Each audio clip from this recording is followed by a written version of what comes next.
Autre enjeu majeur que je souhaite évoquer avec vous ce soir, c'est celui de la solidarité envers nos aînés et les personnes les plus fragiles. Action.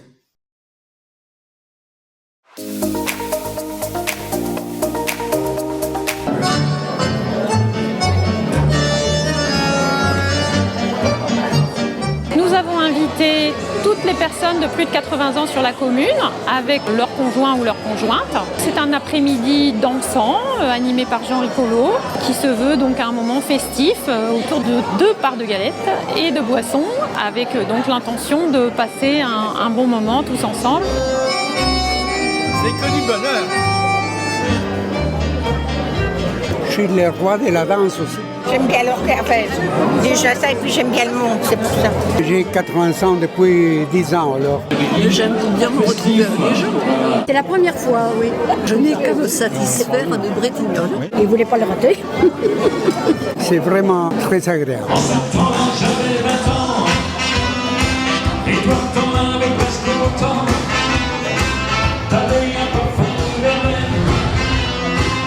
La quinzaine de la santé mentale, c'est le CCAS qui fait la promotion de la santé mentale, aussi bien la bonne santé mentale, qu'est-ce qu'on peut faire pour aller bien, et puis quand ça va moins bien, qu'est-ce qu'on peut faire aussi. Au cours de la quinzaine, on a commencé par des contes pour se faire du bien à la tête.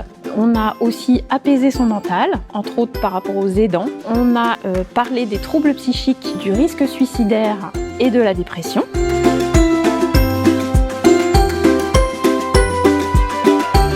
Et puis, on a terminé par la conférence sur le rire. Et vous allez maintenant sourire à votre voisine et si ça vient le fou rire, vous le laissez venir. Ce rire, il fait du bien pour la santé, il est hyper important et on est en train de le perdre. Revenons à ces fous rires qu'on a pu entendre et autorisons-nous surtout à rire. Voilà, après ces images, je voudrais en profiter pour remercier chaleureusement Céline Deloppe, qui est ici derrière moi, pour le travail qu'elle effectue depuis le début du mandat au CCAS. Elle est accompagnée par une 50aine de bénévoles et n'a pas ménagé sa peine pour accompagner au mieux les personnes en besoin de solidarité et d'aide. Merci à toi Céline. Elle a notamment, oui, vous pouvez.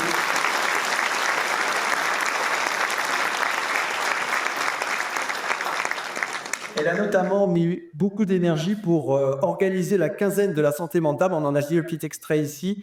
C'est un événement au Pays de Saint-Gilles, puisqu'on est une des seules communes à avoir vraiment proposé ce type d'animation. Ça a permis à plus de 250 personnes de venir assister aux différents ateliers que nous avons proposés. Une vraie réussite et bravo encore pour ça. Côté santé, je voudrais en profiter pour vous faire un petit point sur l'extension de la maison de santé. On avait déjà parlé de ce dossier. Il faut savoir que le concours de maîtrise d'œuvre a été remporté par l'atelier Renan Prino. Ça, c'était il y a quelques mois. L'extension de maison de santé, c'est 750 mètres carrés supplémentaires qui vont être construits juste à côté. On va quasiment doubler la surface de la maison actuelle pour un montant d'environ 2 380 000 €. Ce qui va permettre à terme de pouvoir accueillir dans ce nouvel équipement au complet plus de 45 praticiens pour vous accompagner au mieux sur la thématique du soin. Actuellement, le permis de construire est en cours d'instruction.